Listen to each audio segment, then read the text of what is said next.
Hey everybody, welcome to The Dose. My name is Brian McIntosh. I'm tuckered out as usual.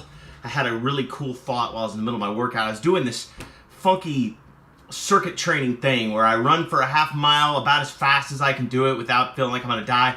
And then I hop off and I hit 3 sets of something. Tonight was shoulders and traps. So I hop off and I boom, boom, boom, boom, and then as quick as I can through a superset of 3 different exercises right back to back. And then as soon as I set the weights down, I'm right back on the treadmill, half a mile. And I'm getting like half mile set, half mile set, half mile set. And I'm feeling like I'm about to die, and all of a sudden it hits me because I'm sitting there on the treadmill and I'm telling myself, you can do this, you got this. One more half mile, you got this, you got this, you can do this. And then I hop off and I'm like, burn through 3 sets, man, as hard as you can. Give it all you got. There's no points for second place. And I'm saying this to myself while I'm doing this. And I know it sounds really hokey and stupid, but here's the reality. This is what successful people do. Successful people have a self-talk that is encouraging, that is reassuring, that is reaffirming. Successful people talk to themselves differently than most of us. Most people talk to themselves and say things like, God, I'm so tired, I just want this to be over. Right? Most people say to themselves like, I could try that, but it'll never work. It's never worked before. Why would it work now? Most people say to themselves things like, I'm not smart enough to pull that off. Most people say to themselves like, oh yeah, man, I've never been a runner. I couldn't start doing that. Most people say to themselves, I've been smoking so long, I could never quit. Most people say to themselves, obesity runs in my family. Why would I think I could be thin? Right? Most people's self-talk is so defeating that they never stand a chance. Guys, look, the single biggest influence that you have ever had in your life from the moment you were born until now was the opinion of other people about you. The things you've heard other people say about you go in your ear and directly into your subconscious and begin to build something called a self-image. Now, this is not a psychology course. I'm not going to go into self-image and all that stuff with you guys. But you just need to know it goes in here and it seats deep down in here, right? Some of you will say things like, I'm not a runner. And I'm thinking, who told you that? Or you'll say things like, oh, obesity runs in my family. I say, who told you that? Right? Say things like, yeah, I'm just not very good with math. I'm like, who said that to you that you decided to believe it? Because these ideas don't come out of nowhere. Somebody put them there. Now, here's what's really fascinating. The single greatest influence that anything has ever had on you from the moment you were born until now are other people's opinions coming into your ears and seeding down in your brain and creating beliefs that you build your life around. But there's one person that talks to you more than any other. There's one person that is always filling your ear with stuff about you more so than anybody else. Can you guess who it is? It's you.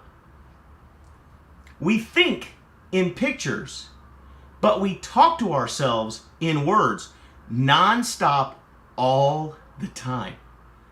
Have you ever noticed that the voice in your head sounds a lot like you? Right?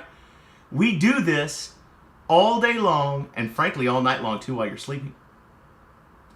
So if other people's opinions going in your ears cause bad things in here, what do you think your own opinion of you, repeated to you over and over and over and over and over again, already inside of here is doing to your self-concept? You've got to get a hold of your self-talk starting right now. And you've got to start saying things that are encouraging, things that are affirming, as hokey and as silly as it sounds.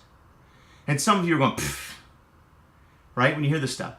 I guarantee the most successful listeners of the Daily Dose are going, yeah, I do that. They're not going, pfft. They're going, yeah, I do that.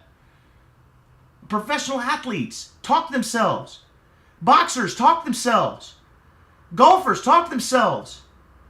The most successful people in the world will talk to themselves, but they do it in such a way that it reaffirms and it builds their confidence, their self-image, their belief in themselves. So here's my golden rule for myself, and I hope you'll adopt it for you as well. And here it is. Never, ever, whether you're kidding or not, whether it's in jest or not, never, ever, ever say anything about you, either out loud or in your own head, that you don't want to be true. Don't say it. Because if you say it, either out loud or inside, it becomes part of your self-concept. And at some point, if you say it enough, you'll begin to believe it. And then it becomes a self-fulfilling prophecy.